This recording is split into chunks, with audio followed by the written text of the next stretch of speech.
The sky tore open in shades of red, and the wind carried an ancient whisper. Behold, the white horse comes. It was the beginning of the end, or perhaps the beginning of something greater. The four horsemen of the apocalypse were not merely messengers of destruction. They were mirrors of humanity, reflecting our choices, fears, and failings. Conquest, war, famine, and death each brought a lesson, a trial, a chance for redemption. This narrative is not just about the chaos they bring, but about the eternal battle between good and evil that takes place within each of us. Why does this matter? Because by understanding their stories, we understand ourselves. And in a world full of uncertainties, this reflection can be the light that guides us toward wiser and more compassionate choices.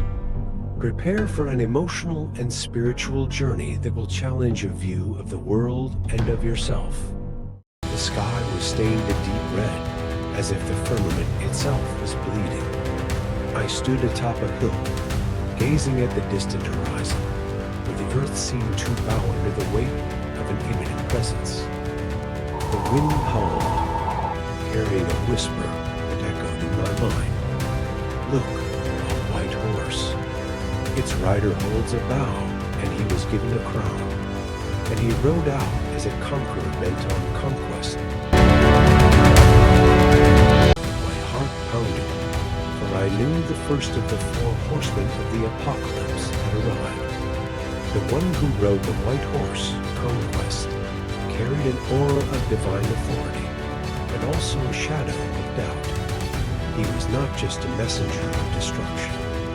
He was a reflection of human ambition, the thirst for power that corrupts even the purest.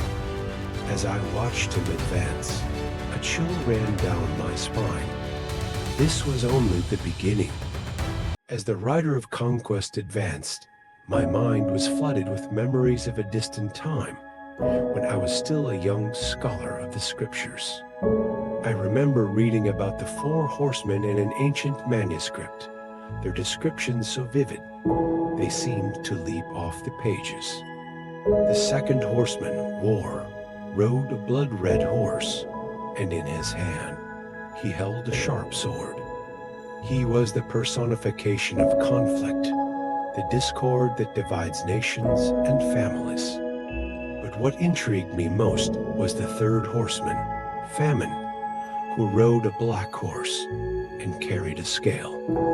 He was not just the scarcity of food, but the hunger for justice, for love, for meaning. And finally, the fourth horseman, Death, rode a pale horse, and hell followed close behind. He was the end of all things, but also the beginning of a new era.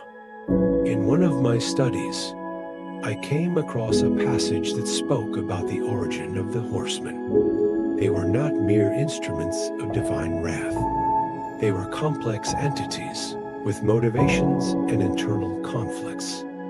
Conquest, for example, was once an angel who fought for justice, but his thirst for order and control had corrupted him.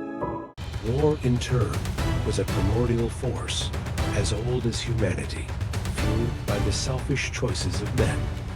Famine was a creature of dualities, representing both physical and spiritual scarcity.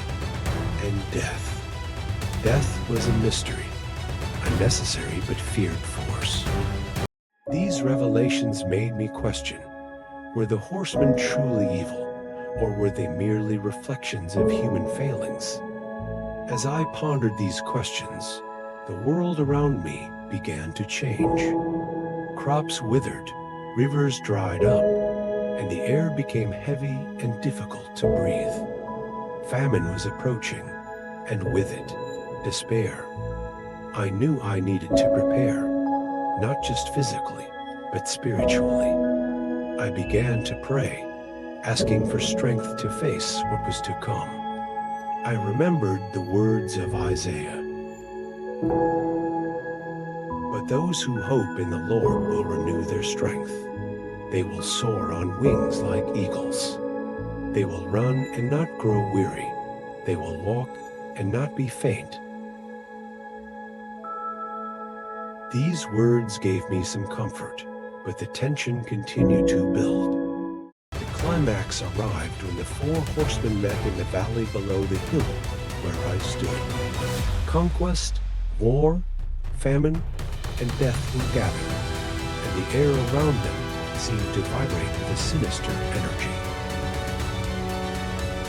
They began to argue, their voices echoing like thunder. Conquest argued that order was necessary, even at the cost of freedom. War maintained that conflict was inevitable, part of human nature. Famine whispered about the need to satiate all forms of desire, while death remained silent, observing everything with impassive eyes. It was then that I realized they were not just external forces. They were parts of us, reflections of our own internal struggles. Enough. It was the voice of God interrupting the horsemen. He spoke of free will, of the human capacity to choose between good and evil. The horsemen, startled, began to dissipate, their forms dissolving into mist. It was then that I understood. The horsemen were not divine punishments, but tests, opportunities for humanity to prove its worth. The divine light enveloped me, and I felt a profound peace, even amidst the chaos. Now, looking at the horizon again, I realized that the battle between good and evil is not fought only in the external world, but within each of us. The four horsemen of the apocalypse are not just destroyers. They are mirrors, reflecting our choices and consequences. And as the sky begins to clear, I am left wondering, what will we choose as humanity? Order or chaos? War or peace? Hunger or satiety? Death or eternal life?